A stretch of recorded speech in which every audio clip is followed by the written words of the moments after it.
આજરોજ 31 ઓક્ટોબરના રોજ ભુજ મુકામે જિલ્લા કોંગ્રેસના માધ્યમથી સરદાર વલ્લભભાઈ પટેલની 150મી જન્મ જયંતિ નિમિત્તે અને ઇન્દિરા ગાંધીજીના પુણ્યતિથિ નિમિત્તે પુષ્પાંજલિ કાર્યક્રમ રખાયો હતો।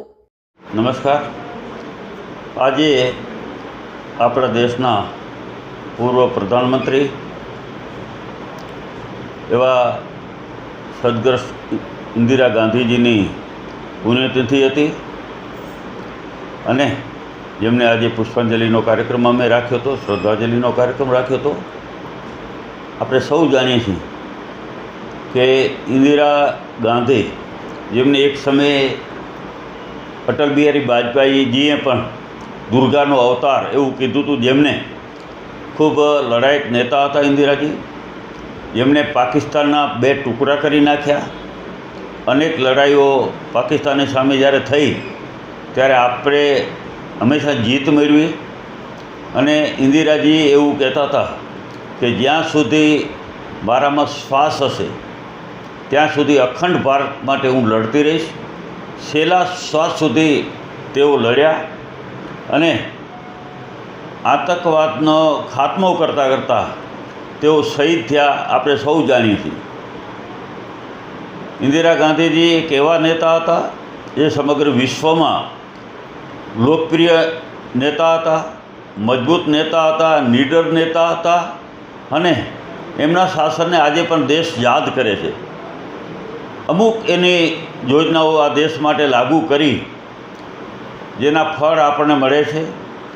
બેંકોનું રાષ્ટ્રીયકરણ હોય કે ગરીબ લોકો માટેની અનેક યોજનાઓ ઇન્દિરા ગાંધીના સમયમાં થઈ અને હંમેશા એમનો એક નારો હતો કે ગરીબો માટે કામ કરો, ગરીબી હટાવો, દેશ બચાવો અને ગરીબ લોકો માટે ખૂબ કામ કર્યું। એમની નજરમાં હંમેશા ગરીબમાં ગરીબ વ્યક્તિ, છેવાડાનો વ્યક્તિને નજર સમક્ષ રાખીને બધી નીતિઓ અને યોજનાઓ બનતી અને ઇન્દિરાજીના સમયકાળમાં આપણા દેશમાં, સમગ્ર વિશ્વમાં જેમનું નામ રોશન કર્યું, સમગ્ર વિશ્વ એમને સેલ્યુટ મારતા હતા એવા નેતા ઇન્દિરાજી હતા।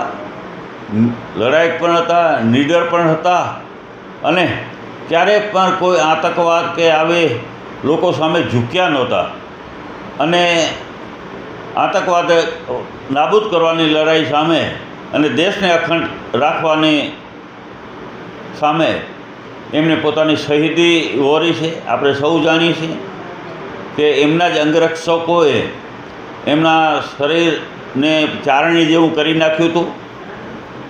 જેઓ આપણે આતંકવાદીઓના રૂપમાં જ આમ કહીએ તો એમના જ અંગરક્ષકો હતા અને ક્યાંક ને ક્યાંક એમના તેઓ ભોગ બન્યા હતા। એને આજે સમગ્ર દેશ યાદ કરી રહ્યો છે।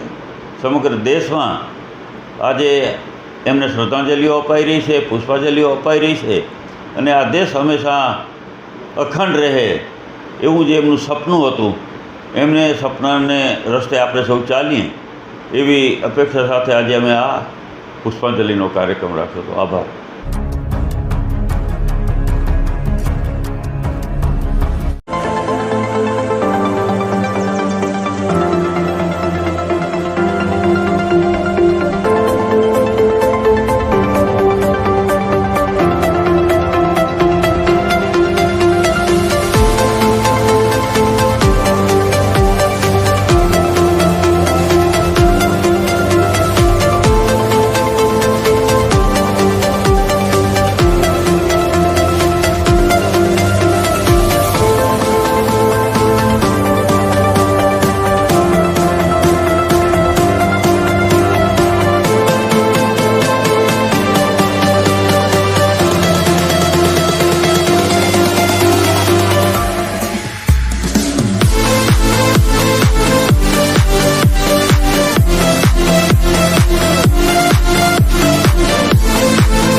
સરદાર, જય સરદાર.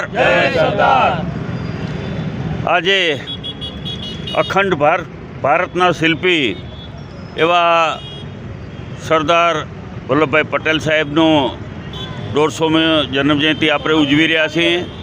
આપણે સૌ જાણીએ છીએ કે સરદાર વલ્લભભાઈ પટેલ જે આ દેશ માટે ખૂબ મહાન કાર્યો કર્યા છે.